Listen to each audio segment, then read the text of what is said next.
Looking for a fast-charging, ultra-responsive stylus for your iPad? Meet the 2X Fast Charge Active Stylus Pen, designed for 2018 to 2025 Apple iPads. Take your creativity and productivity to the next level. Click the link in the video description to shop now on Amazon.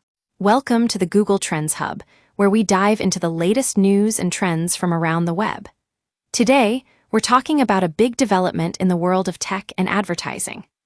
Google's dominance in the digital ad space has been under scrutiny for years, and now the U.S. Department of Justice is proposing some major changes.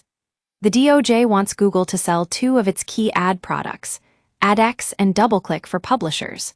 That's right, folks. One of the biggest players in online advertising might have to give up some of its crown jewels. So why is this happening?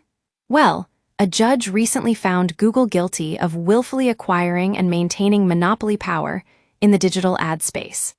And that's not all. The DOJ alleges that Google created a monopoly by integrating AdX with another product called DFP, forcing websites to use Google's publisher product. Talk about a tight grip on the market. But here's the thing: Google doesn't think this is necessary. In fact, the company's VP of Regulatory Affairs says that these proposals would harm publishers and advertisers.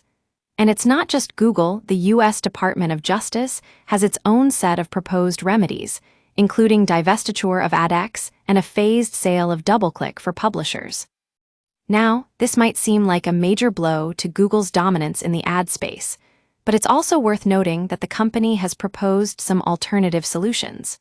For example, they want to make AdX real-time bids available to all third-party ad servers and keep their actions under an independent compliance observer for 3 years.